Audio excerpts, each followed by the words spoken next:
It's 3 in the morning. You're awake again. You don't even need to check the clock. You already know. Same hour, most nights. I get this too, so I went and read the research. And what I found actually made me feel better. Because nothing in your body is malfunctioning at that hour. Something very organized is happening, a shift change. Let me say this up front. Waking at 3 isn't the problem. Being afraid when you wake is, and I'll get to exactly where that fear comes from. First, some reassurance. This isn't a personal flaw of yours. In a large American study, about 35% of adults said they wake in the middle of the night, 3 or more nights a week. 35%, that's 1 in 3. 1 in 3 people watching this right now woke up last night. You're not the exception here. You're the rule. So what's actually happening in there? Simpler than you'd think. One crew clocks out, another clocks in. The hormone that starts your sleep is melatonin. It peaks around 2 in the morning, then starts falling. So by 3, the thing that puts you under is already backing away.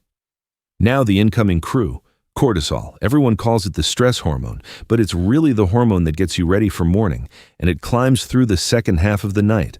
Notice the order there, because most people have it backwards. Cortisol isn't rising because you woke up. It starts rising before you wake up. Then there's a third one, your temperature. It drifts down all night and bottoms out around 4.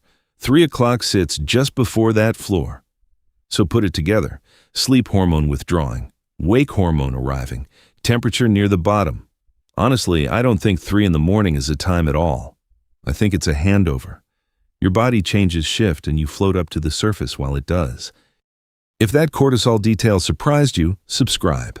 Because the genuinely interesting part is next, why your problems look enormous at exactly this hour. Hormones are only half the story. The other half is which stage of sleep you're in when it happens. Your night isn't one solid block. It runs in cycles, roughly 90 minutes to 2 hours each, and what's inside them changes as the night goes on. The first half belongs to deep sleep, the heavy part where your body does its repairs. The second half belongs to REM. REM is where you dream. Your brain is nearly as active as it is right now, but your muscles are switched off, and REM is light sleep. The bar to wake you is very low. You can test this on yourself. Early in the night, a noise from the next room does nothing. The same noise at 4 in the morning has you sitting up. Same sound, same house, only the threshold changed. This is the bit I found most reassuring. When I first read it, I genuinely didn't believe it. You don't wake up once a night. You wake up dozens of times. In sleep labs, the normal range is 10 to 15 brief awakenings every hour. Across a 7-hour night, that's 60 to 100. 100. And you remember essentially none of them.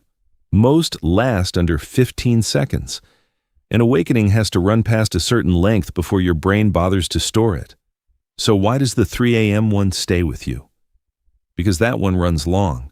You're in light sleep, your hormones are mid-handover, your temperature is at the floor. Which means you're probably not waking more at 3. You're remembering 3 more. I think that one sentence takes the edge off half the night. There's one more layer, and honestly, it's the one nobody mentions. It's called sleep pressure. All day, a molecule called adenosine builds up in your brain. The longer you stay awake, the more of it there is, and the harder it pushes you toward sleep. Sleep is what clears it. So think about 3 in the morning. Most of that buildup is already gone. The main force holding you in bed has faded. Researchers call this the 2-process model. One process is the pressure that builds while you're awake. The other is your body clock. Early in the night, the two hold you under together. By the end, the job falls almost entirely to the clock, and the clock alone is a looser grip. A small noise, a full bladder, one thought that wanders in. At midnight, none of those reach you. At 3, all 3 do. So here's the full picture. Lighter sleep, hormones switching over, temperature at its lowest, and the pressure that was holding you down already spent. 4 systems at the same time keeping you near the surface. But here's the part almost nobody explains. Waking at 3 isn't what bothers people. Thinking at 3 is. You've lived this one. The worry that shows up at 3 is not the same worry at 9. In the morning you look at it and think, what was that about? There's a real explanation. Researchers call it the mind after midnight. At this hour, the part of your brain that puts the brakes on, the part that says this is survivable, is at its weakest. Meanwhile, your threat detection is wide awake. Then add one more thing. There is nothing you can do at 3 in the morning. You can't call anyone. You can't solve anything. The worry just sits there in your hands. Brain imaging points the same way. When sleep is cut short, the amygdala, your threat center, reacts far more strongly to negative things. But I have to be honest about that evidence. Those studies used total sleep deprivation, not a 20-minute wake-up in the middle of the night. The direction holds, the scale doesn't. Let's clear out 2 explanations you hear constantly. The first one I hear all the time. My blood sugar drops. That's why I wake up. In healthy people, it works the other way round. In the second half of the night, your liver releases glucose because your body is preparing for morning. Sugar isn't dropping, it's rising. Low blood sugar at night is real, but it mainly concerns people with diabetes. Second myth, 1 to 3 is the liver's window. That comes from the organ clock in traditional Chinese medicine. And this is what I find genuinely interesting. Your liver really does have its own biological clock. It really does work through the night, but modern chronobiology doesn't confirm that 1 to 3 window. So there's a real phenomenon here with the wrong map drawn over it. There's also a piece of history repeated everywhere. The historian Roger E. Kirch argues that before industrial lighting, Europeans split the night in 2. A first sleep, then an hour or 2 awake, then a second sleep. People prayed in that gap, talked, got things done. Kirch says he found this in hundreds of old texts, and there's laboratory support too. In a 1992 experiment, people were kept in 14 hours of darkness a day. Their sleep really did break into 2 blocks. Convincing so far, isn't it? But the other side rarely gets told. In 2015, 3 communities were measured directly. The Hadza in Tanzania, the San in Namibia, the Tsiman in Bolivia. No electricity, no clocks, no artificial light. Their sleep came out as 1 block, no split night at all. And insomnia complaints in those groups run far below ours. A historian has also pushed back on Kirch's sources, arguing that first sleep carried other meanings in old writing, so this argument is still open. And here, I have to be straight with you. We don't know.